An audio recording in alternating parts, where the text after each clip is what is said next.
सुप्रभात मेरे प्रिय विद्यार्थियों। आज हम जानेंगे कृतिका में रीढ़ की हड्डी। इसको हम पहले भी पढ़ चुके हैं और आज इसको हम पुनरावृत्ति में जानेंगे। तो आइए जानते हैं पाठ का सार। मेहमान के स्वागत की तैयारी। सर्वप्रथम क्या होता है? मेहमान के स्वागत की तैयारियां होती हैं। ये रीढ़ की हड्डी जो है वो इसके लेखक हैं जगदीश चंद्र माथुर। इस एकांकी में घर के मुखिया राम स्वरूप अपने घर को सजाते संवारते हैं, क्योंकि आज उनकी बेटी उमा को देखने के लिए गोपाल प्रसाद अपने बेटे शंकर के साथ आ रहे हैं। राम स्वरूप अपने नौकर के साथ तख्त और उस पर बिछाई जाने वाली चादर ठीक करते हैं। नौकर कुछ ऊंचा सुनने के कारण धोबी को धोती सुन लेता है, जिसके कारण घर में हास्यास्पद स्थिति उत्पन्न हो जाती है। राम स्वरूप तथा प्रेमा का वार्तालाप। उमा की माँ प्रेमा बताती है कि बेटी तो मुंह फुलाए पड़ी है और वह इसका सारा दोष पढ़ाई लिखाई पर डाल देती है। वह कहती है कि इससे तो अच्छा हमारा ज़माना था जब लड़कियां कम पढ़ी लिखी हुआ करती थीं। प्रेमा बताती है कि उमा पाउडर तक नहीं लगाती है। इस पर रामस्वरूप कहते हैं कि वह बिना पाउडर के भी अच्छी दिखती है। रामस्वरूप बताते हैं कि वैसे तो वे लोग बहुत पढ़े लिखे हैं। गोपाल प्रसाद पेशे से वकील हैं तथा उनका बेटा बीएससी पास है, पर उनके विचार दकियानूसी हैं। वे ऐसी लड़की चाहते हैं जो अधिक पढ़ी लिखी ना हो, और लड़का तो बाप से भी बढ़कर है। रामस्वरूप की व्यवस्था, जो व्यवस्था क्या है रामस्वरूप की, ये बताते हैं। रामस्वरूप जानते हैं कि उमा को पढ़ाकर उन्होंने कोई गलती नहीं की, फिर भी लड़के वालों के सामने वे अपनी बेटी के बीए तक पढ़े होने की बात नहीं बता सकते। लड़के वालों का मानना है कि लड़की को अधिक पढ़ा लिखा नहीं होना चाहिए, क्योंकि बाद में तो उसे घर गृहस्थी ही चलानी पड़ती है। इस प्रकार रामस्वरूप व्यवस्था के कारण अपनी बेटी के पढ़े लिखे होने की बात लड़के वालों से छिपाते हैं। लड़के वालों का आगमन तथा उनका स्वागत सत्कार। नौकर बताता है कि बाहर अतिथि आए हैं। वे जल्दी ही हारमोनियम ठीक जगह रख देते हैं और नौकर से मक्खन लाने के लिए बाजार उसको भेज देते हैं। रामस्वरूप ने लड़के वालों का बढ़ चढ़कर स्वागत किया। फिर बातों का सिलसिला शुरू हुआ। इसी बीच नाश्ता ले परोसा गया।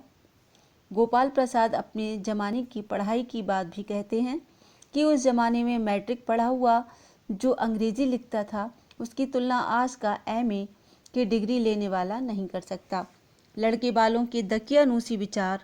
जब गोपाल प्रसाद लड़की के बारे में बात करते हैं कि लड़की का सुंदर होना आवश्यक है, फिर वे रामस्वरूप से पूछते हैं कि उनकी लड़की अधिक पढ़ी लिखी तो नहीं है, क्योंकि उन्हें अधिक पढ़ी लिखी लड़की नहीं चाहिए, बस मैट्रिक पास ही होनी चाहिए।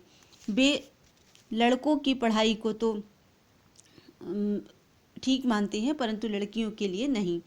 वे तर्क देते हुए कहते हैं, मोर के पंख होते हैं मोरनी के नहीं, शेर के बाल होते हैं शेरनी के नहीं।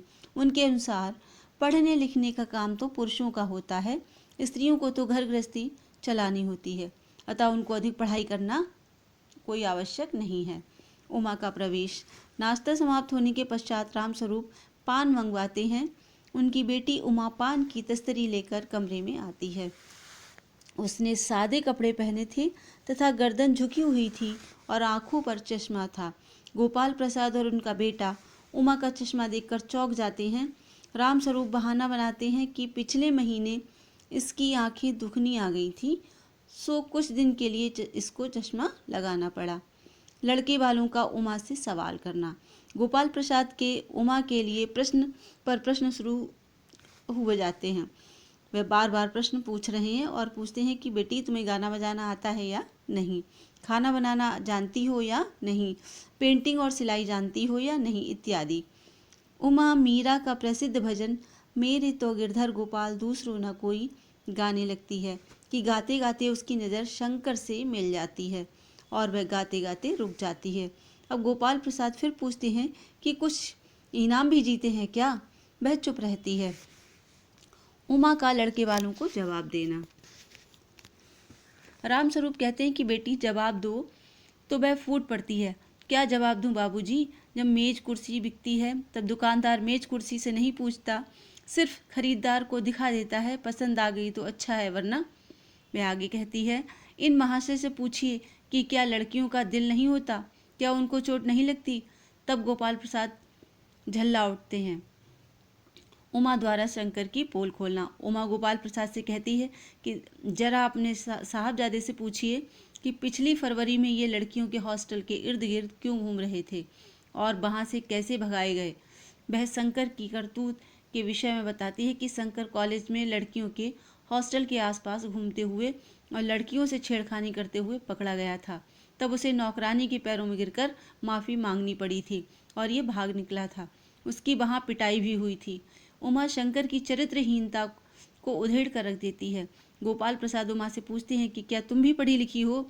तब उमा जवाब देती हुई कहती है कि हाँ, मैंने बीए पास किया है, कोई चोरी नहीं की, ना ही आपके पुत्र की तरह ताक झांक कर कायरता दिखाई है। मुझे अपनी इज्जत और मान का ख्याल है। उमा के कथन द्वारा गोपाल प्रसाद को पता चलता है कि वह कॉलेज में पढ़ी है। उमा ने जब लड़के की सभी करतूतें कह दी तब लड़के वालों का मुंह बन गया। गोपाल प्रसाद बोले कि रामस्वरूप जी, क्या आपने हमारी यही बेइज्जती करवाने के लिए हमें यहाँ बुलाया था। शंकर की बैकबोन का स्पष्टीकरण। गोपाल प्रसाद स्वयं को अपमानित किए जाने की बात कहते हैं और वहां से जाने का उपक्रम करते हैं। तो उमा यह कहकर उन्हें और चिढ़ा देती है, घर जाकर ये पता लगाइए कि आपके लाडले बेटे की रीढ़ की हड्डी भी है या नहीं, यानी बैकबोन। गोपाल प्रसाद और शंकर लौट जाते हैं। तभी रतन मक्खन लेकर लौटता है और पर्दा गिरता है। तो छात्रों, ये तो था रीढ़ की हड्डी का सार। इसको आप एक बार पुनः सुनिए और समझिए। आप खुश रहें, प्रसन्न रहें और सभी रोगों से अछूते रहें। इसी मंगल कामना के साथ अगली कक्षा में फिर मिलेंगे। धन्यवाद।